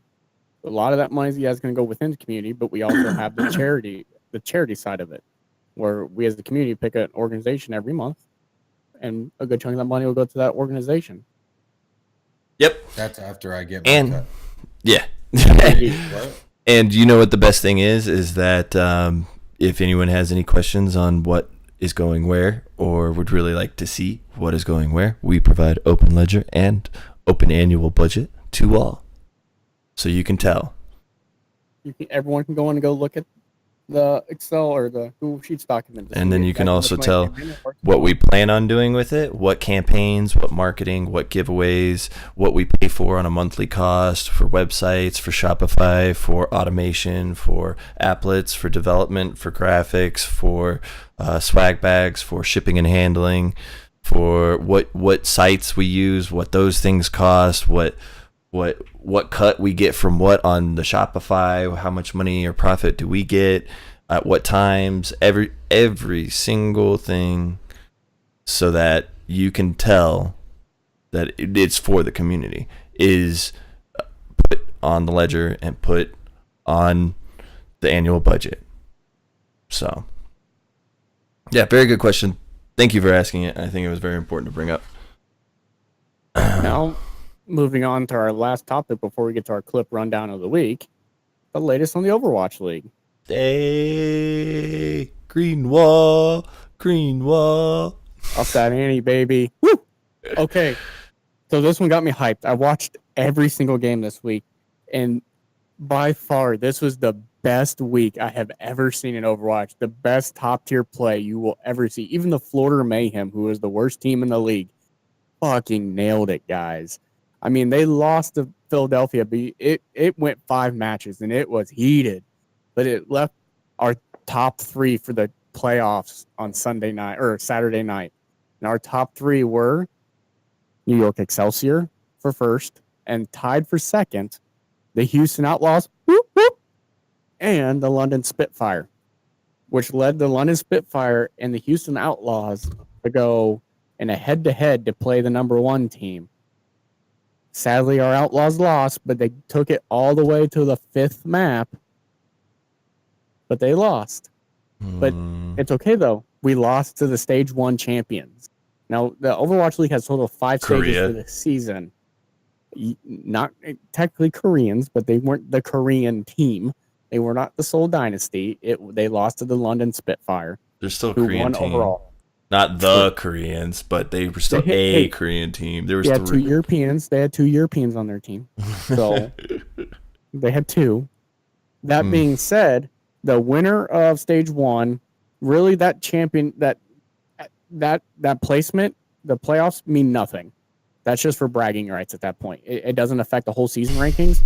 So when it comes into Stage 2, Outlaws are still tied for second in the season. All it does is in the end of those stages, the champions in the second, there's a monetary reward for winning a stage.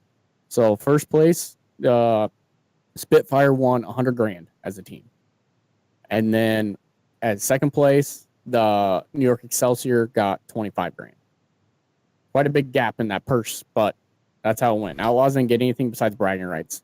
Yeah, but you gotta keep in mind that these players are still gaining monetary health benefits, insurance, and getting $50,000 contracts. So they're getting paid. So these purses being divided up like that makes sense because you gotta perform, bro. You gotta win. You gotta win. You gotta perform.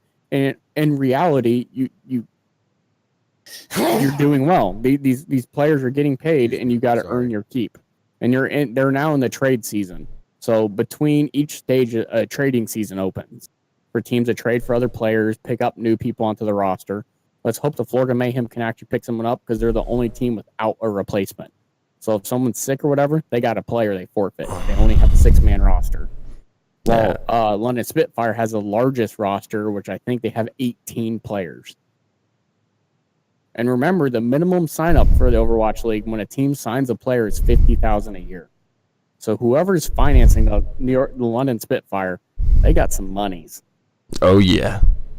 A lot different from back in the day, huh? Lift, traveling in a van, going from land to land, and paying your way, and being a hobo. Yep. Now that brings up the next option. That brings up actually a really good topic moving forward on these owners of esports teams and whatnot. What do you, Gunny, and you, Hellboy, think of pro sports on the physical sports side, football, basketball, baseball, teams and players buying into esports? I'll give you an example. NRG Esports. Shaquille O'Neal owns NRG, who also owns San Francisco Shock. And then you got the Indiana Pacers creating an NBA 2K League esports team called the Indiana Pacers Esports. What do you think? I'm glad that there's legitimate money being involved. I'm glad there's a standard in some leagues being implemented. I think it's pretty cool and it's neat in the time that we live to be able to witness something like this. But at the same time, those individuals that were like, oh, that's not a sport, this is a real sport, are then being like, oh shit, like, people care. This is actually difficult.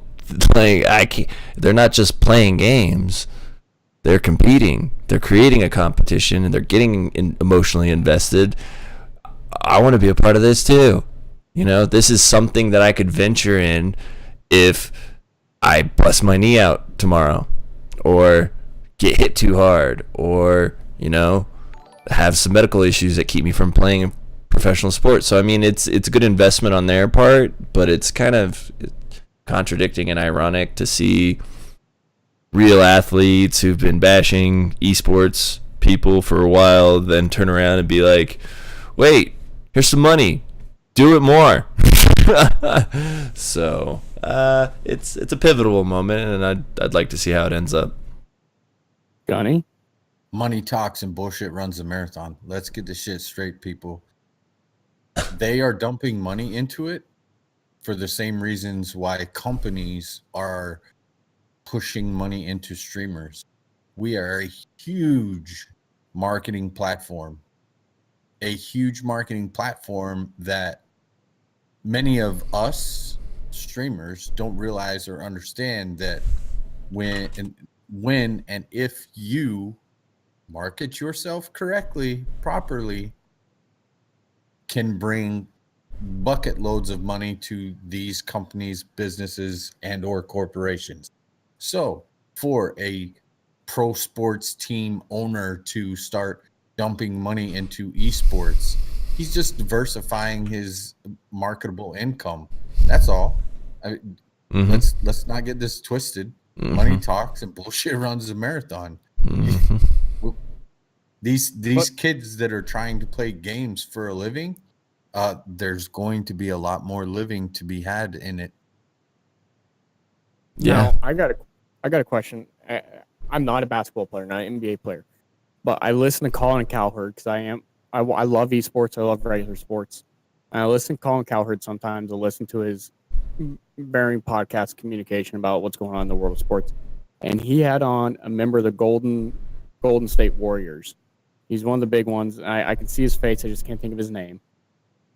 And he brought up esports in the conversation. It really pissed off Colin Cowherd because he thinks esports is bullshit, or he did.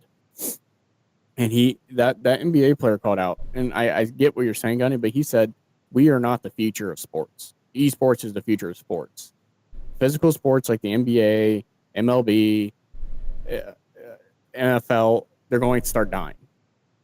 It's just, they're going to exist, but not in the level that esports is building to. And he said he himself used to be a gamer before he got into the NBA. He still actually competed in CSGO and COD competitively under a pseudonym, so people didn't know who he was. And he is now buying into esports to the point he took Colin Cowherd, who was extremely pissed about that and thought esports was a joke, who is now investing in esports teams. He's now buying into it.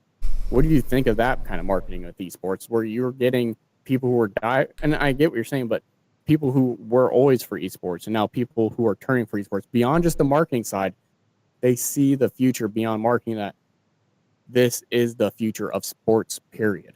Well, I mean, you always have the naysayers there, and at the same time that people are like, oh, this is a future of sports, period. This is, you know, all these studies about how it's bad on your body and getting hit repetitively, with an NFL being, you know, number one. New inklings, you don't have to have a concussion in order to have TBI and cognitive disorders. It could just be repetitive hitting over time. All kinds of negative aspects physically that affect you in the long run that are coming out nowadays. But on the flip side, you also have the DSM-5 mental health code that psychologists and psychiatrists diagnose off of, has a definition now of gaming addiction. And that's not approved yet, no. And electronic addiction, even a comorbid symptom of people with social media addiction and selfie addiction. These are actually defined diagnoses in DSM-5. DSM-5 came out, Foxman, it was approved. No, the actually World Health Organization who has to vote on it. It's still out as a feeler till the end of 2018. They vote on it in December. I talked to a psychologist friend of mine. She has to teach about it, but it's not an approved disorder yet. Yeah, it's in the DSM-5. It's in the actual text manual. So yeah, the text manual, but that text manual, I'm just saying that the text manual DSM-5 itself hasn't been voted into. So there's always naysayers on, this is bad for you, this is bad for you, this is bad for you, but more kids at a younger age can play video games and get involved. More kids on many more platforms can get involved versus being able to buy cleats, being able to, spend the $300-$400 it takes to get into the Pee Wee Club nowadays, and all the politics involved with the parents. And my kid does this, and well, I showed up with cookies and high C this weekend, and the parents and kids who were involved and saw that objectively growing up, like. It's there. It's there. And that limits the ability for kids to get involved. Now, when kids can get involved in just playing a video game, being at the friend's house, not have to pay all this money and go out and have to depend on, parents and schedule for rides and location differences and geographical limitations and all that stuff. Yeah. You think more kids are going to get involved in esports? Yeah, because it's in their eyes, it's more attainable and easier to do than going out and getting hit all the time and getting shit talked to by the bullies, and maybe you're not that big, and football, wrestling, cross country, whatever it is, So yeah, it's gonna blow up. Sports will still be sports. Do I think it's a sport? Absolutely not. However, I don't think skeet shooting is a fucking sport. No, I don't either. But actually, I disagree. I think all of them are a sport in their own retrospect, because gaming requires dexterity and mental cognitive ability beyond any contact sport that is out there. So does fucking checkers, but that's not a fucking sport either. Then what do you define as a sport? Anything where there's competition, a team versus team, is a sport. So in my channel, we have this old guy. Is he in this? Is he in chat? What's Silo, his name, where Gunny? you at? Huh? He Well, always said old guy. argues. You talk about yourself. Curling is a sport. Yep. Magic the Gathering is a sport. Anything that requires a high level skill and is a team, it doesn't have to be a team where it's a person versus person or a team versus team, but it requires you to have a skill beyond the average person, is considered a sport. Just like NASCAR is considered a sport, and all you're doing is pushing a fucking pedal and steering wheel. But try putting you and I behind that wheel. We're never going to fucking be able to do it. The amount of strength required to turn that wheel and maintain it, going 500 fucking laps. Try me. I guarantee you can't do it. Try me. Accepted.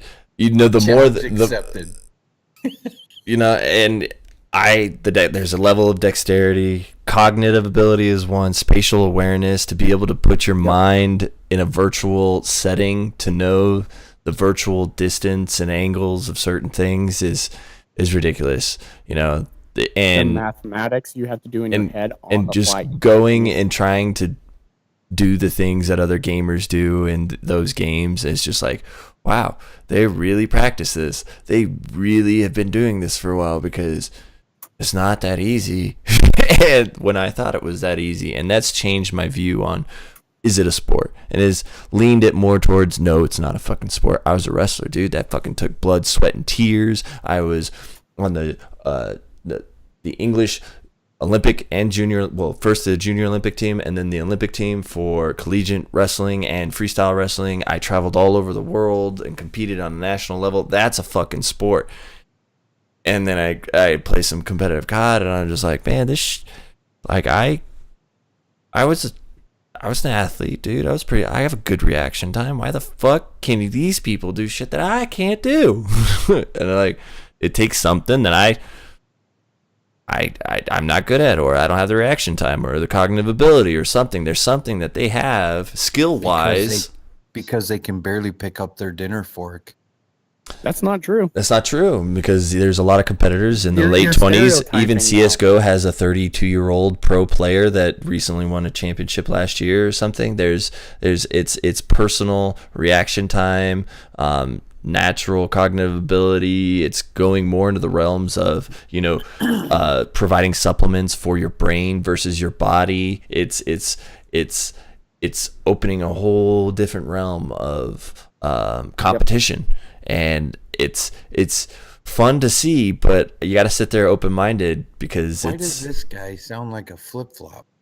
1 second he's for it, next second he's no. We're at that pivotal moment. I was an athlete, and I didn't think that this could be called a sport. Then I get into Twitch and the gaming community and see competition and watch these guys, and I play the game and I see what it takes to be able to do things, and I'm just like, that shit's on another level.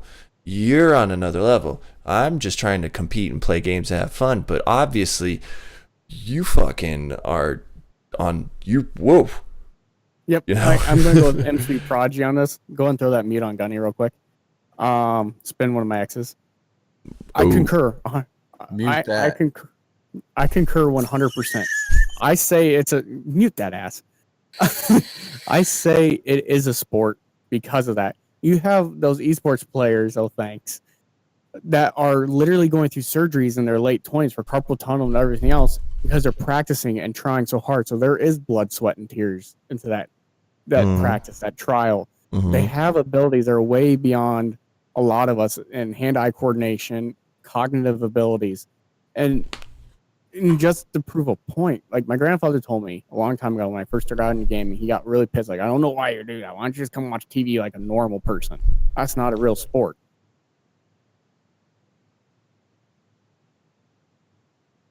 Why do I not hear?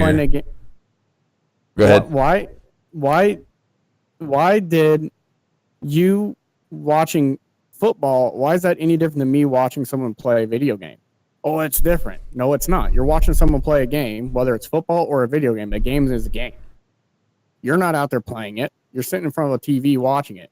The only difference is not only am I watching someone play that video game, I'm also playing that game, learning from them, trying to become better at the game. You can't do that in football. I can't watch a wide receiver and become better at football because I'm watching Golden Tate catch footballs. That doesn't happen. You don't gain that skill. But you can gain that skill with determination and watching other players. Things like what you and I would think were wall hacks, because you barely pop around the corner and there's no way they could have saw you, but they pick your fucking head off with hit scan weapons. It's not because they wall hack. They've played it so much they know every person's strategy and what corner they're going to pop timing. What time it's going to take for you to get from your start objective, your start point, your spawn point to that corner. If you don't come within that time frame, you went somewhere else, so they're turning somewhere else, and then there's a little timer in their head saying, okay, well, they're not popping up there. I'm expecting them. Okay, way past that, they must have gone somewhere else. I got to check my 6. It's a repetitive, just timing, and spatial reconstruction of angles in a virtual world. How the fuck did he shoot me from there? Well, at this angle, from this distance, you can see through this tiny little fucking hole for a split second as they run off their spawn. And how do you look for that?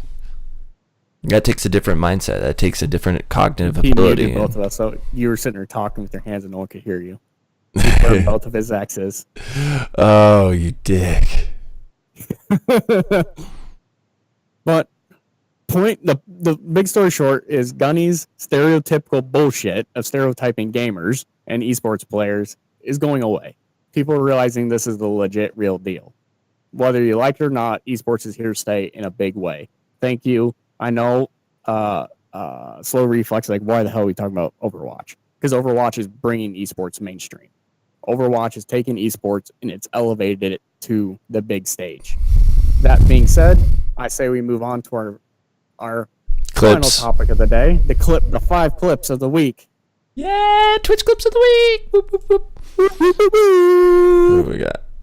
All right, Gunny, you're unmuted. You're unmuted. Oh, that was only forever. Well, I served you guys during your talk. shithead. Use All right. the mute. So, Blah blah blah. Esports. Blah blah blah. I'm a Twitch streamer. I could give two shits about esports. Blah blah blah. all right, clip one. You guys ready? Yep.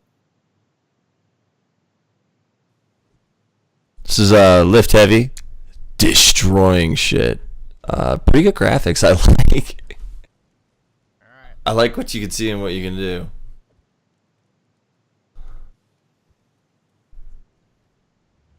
Oh, there we go. 2 shots. Perfect. Is he sitting on a Game of Thrones throne? Yes, he is. Yes, he is. This is Conan's Exiles. Really, really awesome graphics. Check him out. Lift Heavy CEG. That's clip one.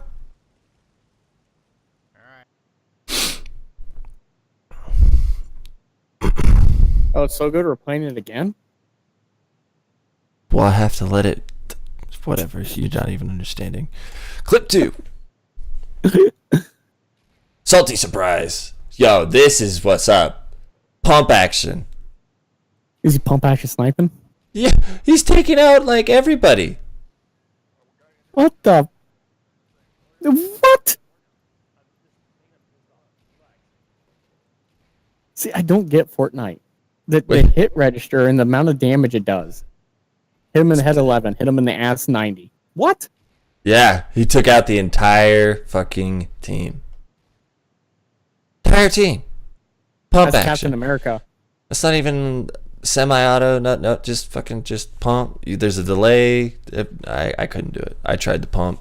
If you hit him in the head, yeah, you kill him. But I'm not that good. Sucks to suck. D Rooks. He was up top.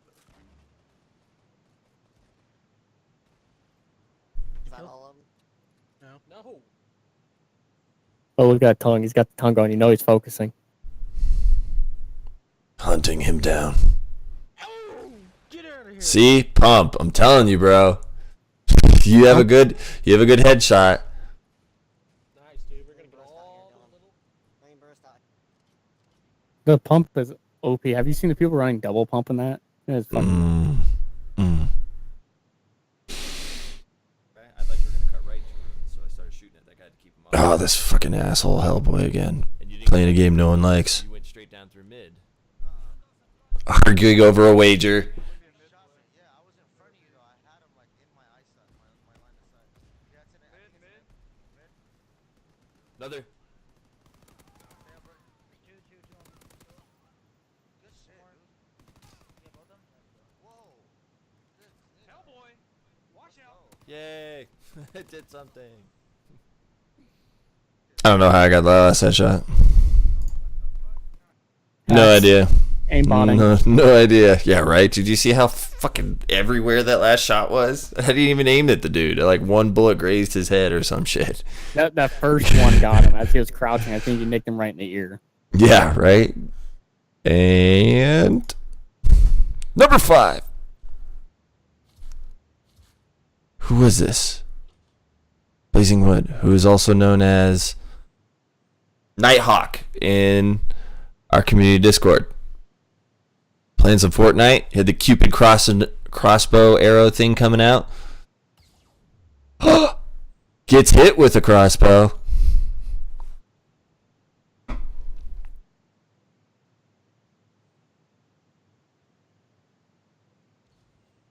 And then flips. Oh, the headshot. From Jesus. a distance. From a distance. I like it. Headshot. All right, Saint Anarchy, can you run the poll? Number 1. No.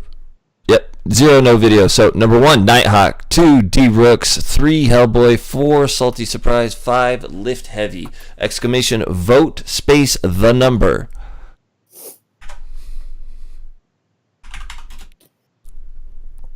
I vote for Get your votes in, get your votes in, get your votes in. Remember, people, you could be submitting your Twitch clips to the Twitch clips area. That's where Saint Anarchy pulls the most entertaining, the best clips that you guys have to offer to debut for the Twitch clip of the week. The best clip was missed. Who was it? It was Domestic Kitty with What? her win jump headshot with a shotgun. But she wasn't streaming. I've done that. The best PUBG win ever, like, in my life. 1,000,000 kills, no deaths, full life. I wasn't streaming either. Yep. Everybody in my channel heard it though. All right, votes are in. Who won?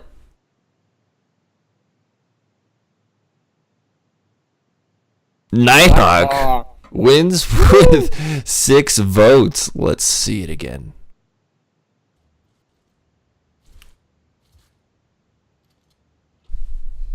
Blazing Wood is his username in Epic.